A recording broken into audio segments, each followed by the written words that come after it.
کلام مجید میں 114 صورتیں ہیں۔ آپ کی خدمت میں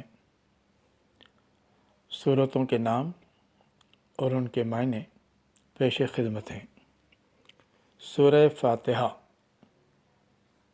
اس کے معنی ہیں آغاز۔ سورہ بقرہ، اس کے معنی ہیں گائے۔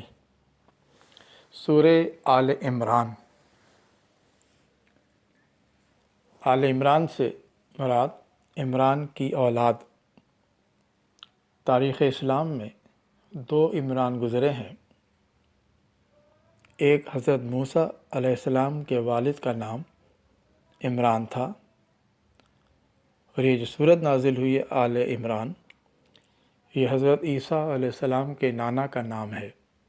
حضرت مریم کے والد کا نام عمران ہے۔ سورہ نساء، اس کے معنی ہے عورت۔ سورہ مائدہ، مائدہ کے معنی ہے دسترخوان۔ سورہ الانعام، انعام کے معنی ہے مویشی۔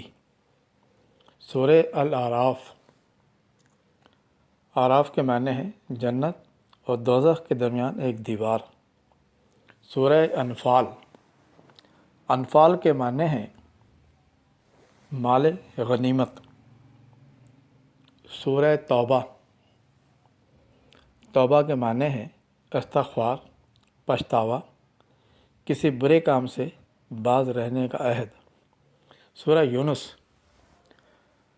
یہ سورت حضرت یونس علیہ السلام کے نام پر ہے، اور اس کے یونس کے معنی ہے ستون، رکن۔ سورہ ہود، یہ سورت حضرت ہود علیہ السلام کے نام پر ہے، اور ہود کے معنی ہے اللہ کی طرف رجوع کرنا۔ سورہ یوسف، یہ سورت حضرت یوسف علیہ السلام کے نام پر ہے، اور یوسف کے معنی حسین و جمیل چہرے والا۔ سورہ رعد، رعد کے معنی ہیں بادلوں کی گرج۔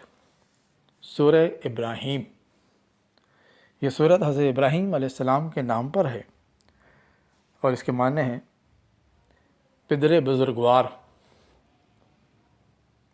سورہ الحجر، الحجر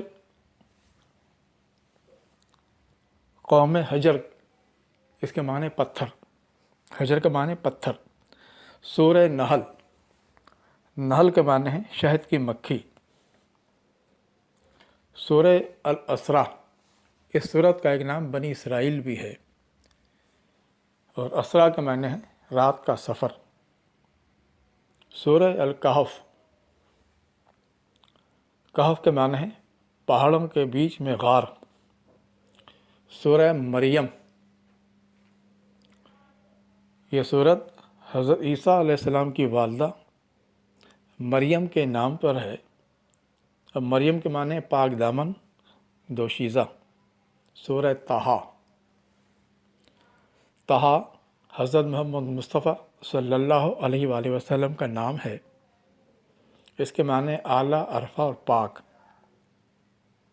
سورہ الانبیاء،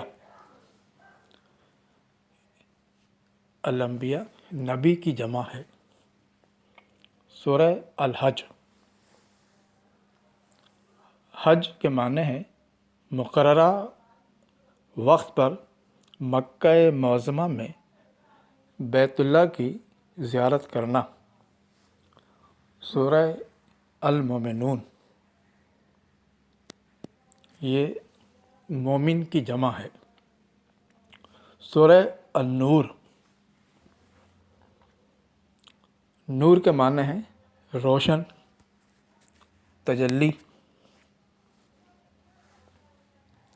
سورہ الفرقان، فرقان کے معنی ہے فرق کرنے والا یا فرق کرنے والی۔